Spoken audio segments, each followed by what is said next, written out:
Fala aí minha galera, bom dia, sejam bem-vindos a mais um vídeo aqui no Espaço da Bola Debate. E o tema de hoje é um assunto que eu me deparei esses dias com alguns comentários na internet e que me deram a curiosidade de pensar um pouquinho sobre esse assunto. Existe jogador que só joga em time sem expressão porque não tem pressão de torcida? Vamos debater um pouquinho aqui sobre esse tema. Eu vou dar a minha opinião, já convidando vocês para dar a opinião de vocês também aqui nos comentários e também se inscrever aqui no canal se você ainda não for inscrito e deixar o like aqui para fortalecer um pouquinho o nosso trabalho. Tem também nossas redes sociais que você acompanha, o link na descrição desse vídeo, beleza? Vamos avançar um pouquinho aqui nesse tema. Primeiro, vamos citar alguns exemplos, não nominais, né? Mas não vamos dar nomes, mas um jogador que, por exemplo, desponta em um clube sem muita expressão, por exemplo, quando a gente vai numa Copa do Brasil, e aí eu vou dar um exemplo.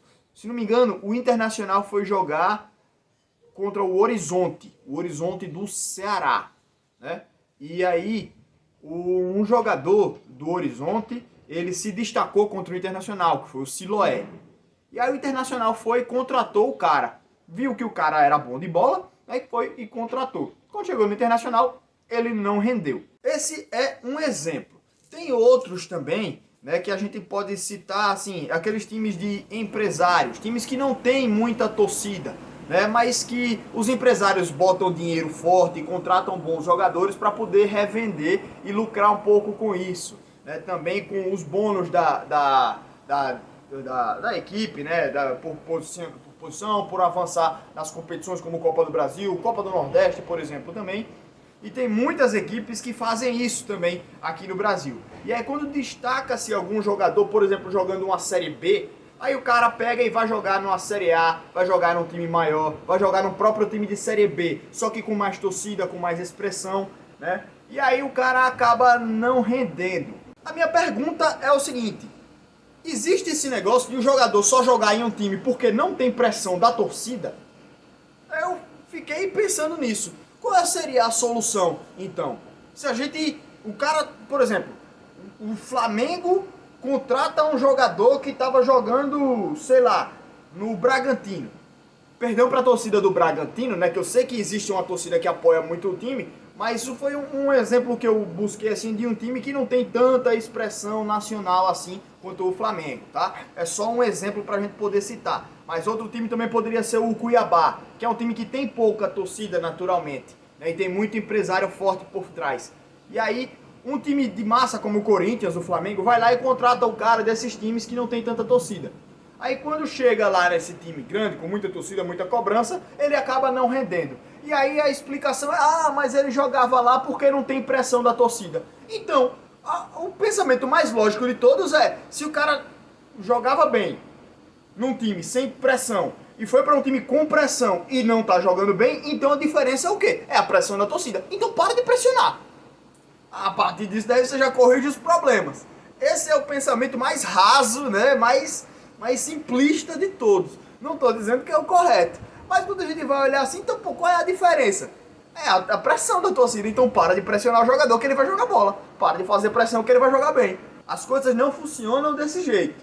Você tem pressão da diretoria, a torcida naturalmente vai fazer pressão, mas ficou encucado na minha cabeça isso daí, né? O cara chega lá no time, lá naquele time ele tá jogando porque o time não tem pressão da torcida. Aí quando ele não tá jogando no time do cara, ele tem que fazer pressão, que sem pressão os caras não jogam. Aí o cara vai pra um time sem torcida, sem pressão, o que joga? Aí, meu amigo, a questão é o seguinte: jogador não depende só da própria qualidade técnica, né, pra jogar, não depende de pressão de torcida, não depende de nada disso. Jogador depende do encaixe do elenco, do treinador orientar bem também, botar ele numa posição que ele se sinta bem para poder extrair o máximo daquele jogador. Tem também o encaixe do time, né, que um time bem encaixado, um time médio bem encaixado, cresce de patamar. Um time bom, mal encaixado, desce de patamar. E às vezes um time médio bem encaixado é até melhor do que o time bom, mal encaixado, né? Então isso daí reflete também na qualidade individual de jogo de cada jogador. E às vezes um jogador médio pode parecer bom quando ele encaixa no time. E um jogador bom pode parecer médio ou ruim se um time está bagunçado. A gente tem vários exemplos disso aqui no Brasil, tanto dos times médios que são bem organizados, quanto dos times bons que são uma bagunça completa e acaba queimando o jogador bom. Mas voltando para o assunto principal desse vídeo, tem muito jogador pereba, eu não estou dizendo pereba que é horrível de bola, tal, não sei o quê, mas jogador mediano, jogador que não tem nível para jogar uma Série A, um jogador que é lá, seu Série C para Série B, né? Se ele vai para a Série C, ele é um bom jogador ali, né, para um bom reforço. E na Série B ele é um a mais, é um mediano lá de meio de tabela. É um jogador, pontualmente, eu tô querendo citar. Às vezes o cara, em um ano, ele se destaca, ele encaixa bem em um time, e aí o patamar dele sobe, ele joga bem, se destaca, faz gol, dá passe, cria jogadas, tudo. E aí o cara se destaca muito, e a partir desse ano, o status dele sobe. E aí ele passa a ser contratado para time que quer subir, para time que quer ir para a Série A, para time de Série A às vezes também. E o cara não é esse todo jogador, não tem essa bola toda, né? E acaba que por causa de um ano bom ou de uma sequência boa ali, ele sobe de status, de patamar, e para descer, meu amigo, esses degraus que o cara já subiu, é muito difícil. O salário dele vai lá para cima e os empresários acabam conseguindo colocar eles em outros times lá, e é muito difícil quando ele sobe de patamar que comece a descer, comece a cair. Tem isso também, viu? Tem muitos exemplos de jogadores assim no Brasil, e eu acho que essa é a maioria dos jogadores aqui. Tem muito jogador que se destaca um ano, ou metade de um ano, ou destaca assim em um campeonato, e acaba subindo de patamar, aí, subindo de degrau, e se torna um jogador badalado sem ser um bom jogador propriamente. Tem vários exemplos aí no Brasil, eu também não quero citar. O único exemplo que eu citei foi o caso do Siloé lá do Horizonte, né? O caso do Internacional, que foi algo que veio aí pra minha cabeça. Mas, então assim, fica já essa reflexão. Pressão de torcida, ganha jogo, muda jogo? E por que jogador começa a jogar quando tá em time sem pressão da torcida? Então por que as torcidas continuam pressionando o jogador?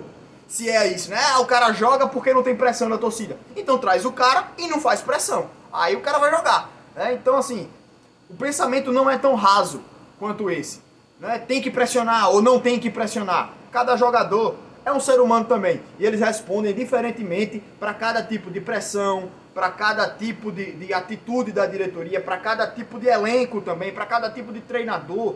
Então depende demais. Assim, o futebol é cheio de variáveis que a gente não pode prever. Não tem uma fórmula do sucesso no futebol, né? Então tem muita coisa que a gente tem que observar. A gente pode estudar para diminuir ao máximo os erros que acontecem no futebol, mas, como eu falei, não tem uma fórmula certa, né? Não tem um jeito de fazer o futebol de maneira correta. Tem vários, são várias variáveis aí que a gente pode estudar, que a gente pode tentar minimizar os erros, mas nada é certo no mundo do futebol, certo?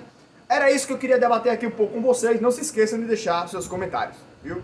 Grande abraço para todo mundo, valeu e até nosso próximo vídeo aqui no Espaço da Bola Debate.